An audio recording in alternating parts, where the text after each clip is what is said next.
Dalam 53 bulan berturut-turut, neraca dagang Indonesia kembali surplus. Kinerja impor secara bulanan lemah berbarengan dengan kondisi manufaktur yang terkontraksi, PHK sektor padat karya, sampai tertekannya daya beli kelas menengah.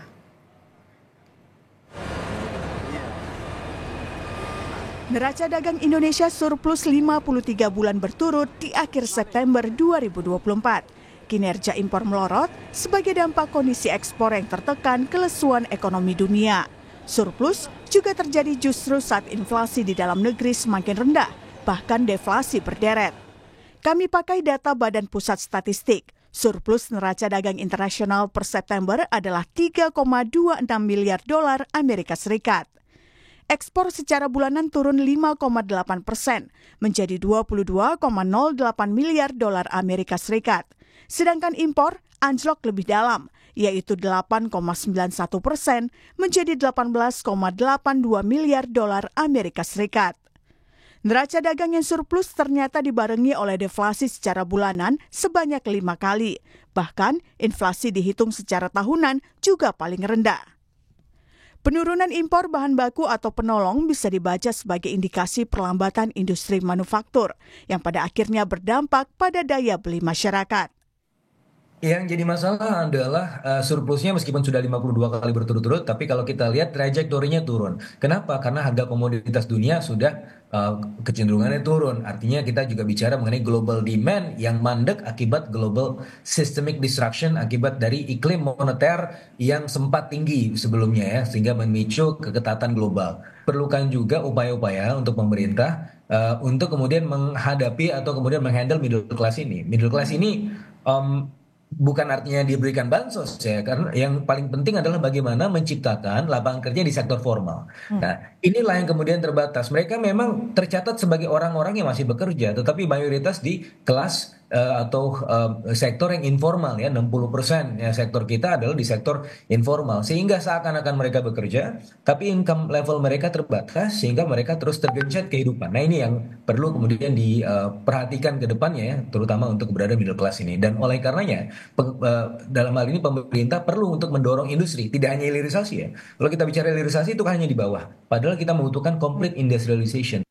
Impor non-migas lemah dan indeks manufaktur terkontraksi, sekaligus menjelaskan mengapa pertumbuhan kredit perbankan tahun ini belum maksimal, khususnya di sektor industri padat karya.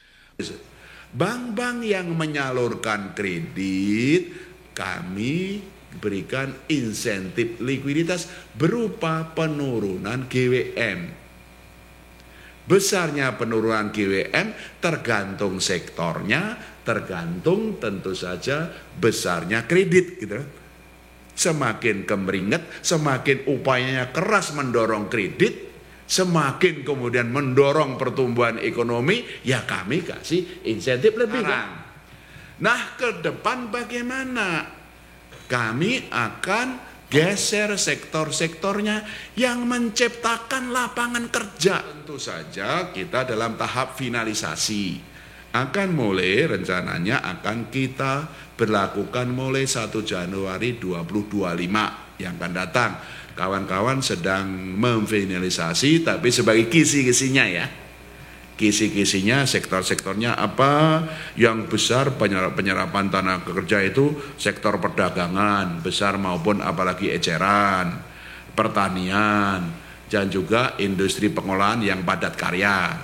Ketidakpastian ekonomi global dan domestik yang tinggi membuat pemerintahan Prabowo Subianto dan Gibran Rakabuming Raka memilih keberlanjutan dengan memakai tim ekonomi era Presiden Joko Widodo.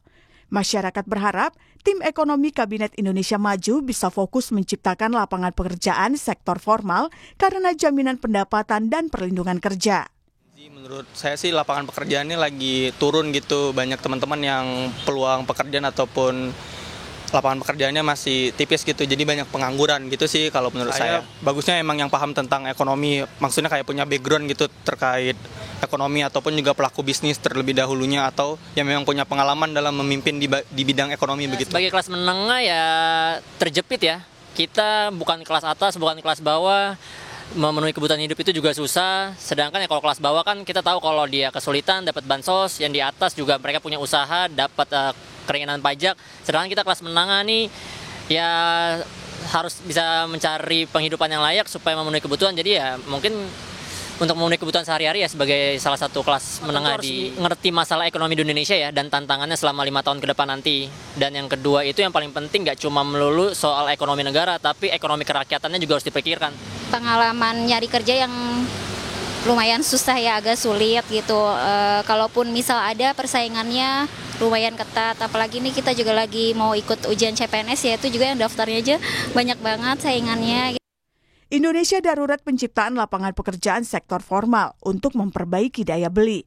Jika pemerintah sudah berpihak pada kelas bawah dengan bansos dan bukan karena target approval rating politik, kini saatnya keberpihakan pada kelas menengah yang masih kosong dengan penciptaan lapangan kerja formal. Apalagi kelas atas sebagai sumber capital and power atau modal dan kekuasaan sudah mendapat keistimewaan, mulai dari keringanan pajak sampai undang-undang cipta kerja. Diah Mega Anjaya, Tim Liputan, Kompas TV.